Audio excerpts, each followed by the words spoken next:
Breaking news చూస్తున్నాం. TTD మాజీ chairman Subbareddy PA Chinnappanna నివాసంలో ఏసీబీ సోదాలు కొనసాగుతున్నాయి. చిన్నప్పతో పాటు ఆయన బంధువుల నివాసంలోనూ సోదాలు జరుగుతున్నాయి.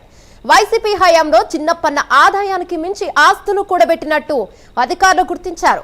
రుషికొండ, తగరపు వలస, పరవాడ తదితర ప్రాంతాల్లో విలువైన స్థలాలు, నివాసాలు ఉన్నట్టుగా అంచనా వేస్తున్నారు. అక్రమ ఆస్తుల కేసులో అరెస్టైన చిన్నప్పన్నను వచ్చే నెల 5వ తేదీ వరకు కోర్టు రిమాండ్ విధించింది. తిరుమల కల్తీ నెయ్యి సరఫరా కేసులోనూ చిన్నప్పన్న కీలక నిందితుడిగా ఉన్నారు. దీనిపై మరింత సమాచారం మా కరెస్పాండెంట్ నరసింహ అందిస్తారు. రైట్ నరసింహ, చెప్పండి.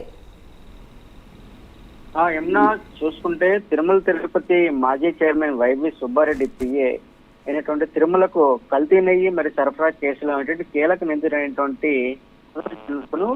అరెస్ట్ చేసిన పరిస్థితి నెలకొంది. చూసుకుంటే వైకాపా ప్రభుత్వ హయాంలో ఉన్నటువంటి భారీ ఎత్తున అక్రమాస్తులు కూడబెట్టినట్లు ఏసీబీ గుర్తించింది. చూసుకుంటే 2019 అక్టోబర్ 16 నుంచి 2024 వరకు 2024 జూన్ 1 వరకు కూడా ఢిల్లీలోని ఏపీ భవన్ లోని స్పెషల్ లైజెన్స్ ఆఫీసర్ అధికారి హోదాలో నెలకు 75,000 రూపాయల వేతనంతో పనిచేసిన చిన్నప్పను విశాఖపట్నంలోని అత్యంత ఖరీదైన రుషికొండ మరియు పరవాడ తగరపోవలసిన ప్రాంతాల్లో కూడా గుంటూరు మరియు తాడేపల్లిలో ఉన్నటువంటి కోట్ల విలువైన చేసే సేవల ఆస్తులు ఉన్నట్లు కూడా అయితే ఆ ఏసీబీ అధికారులు అయితే గుర్తించారు. అయితే ఇవే కాకుండా షేర్ మార్కెట్ లో కూడా లక్షల్లో పెట్టుబడులు పెట్టినట్లు కూడా ప్రాథమికంగా కూడా ఏసీబీ అధికారులు గుర్తించారు.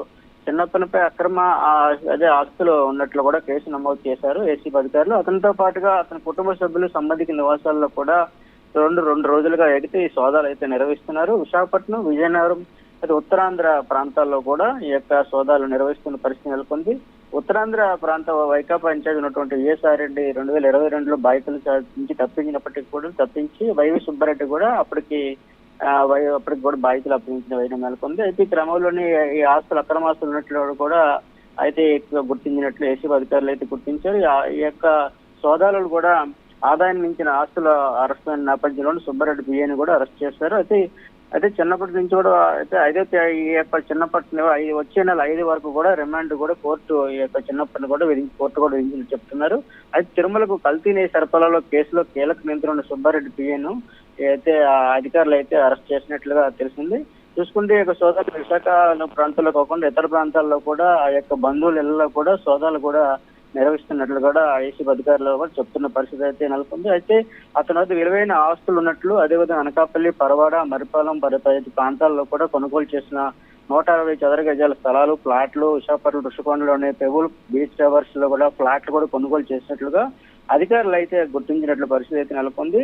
అదే కొద్దిగా చూసుకుంటే ఇటువంటి దర్యాప్తులో భాగంగా ఏదైతే విజయనగరం, విశాఖపట్నం, రాజమహేంద్రవరం, తాడేపల్లి, కృష్ణా జిల్లా, విజయవాడలో ఆయన కుటుంబ సభ్యుల ఇళ్లలో ఏకకాలంలో కూడా అయితే సోదాలు నిర్వహిస్తున్నారు. పెద్ద ఆస్తులు కూడా వివరాలు 70,000 కోట్లు కూడా ఆస్తులు ఉన్నట్లు కూడా గుర్తించినట్లుగా ఏసీబీ అధికారులు అయితే పేర్కొన్న పరిస్థితి అయితే నెలకొంది. ఏమన్నా రైట్, థ్యాంక్ యూ.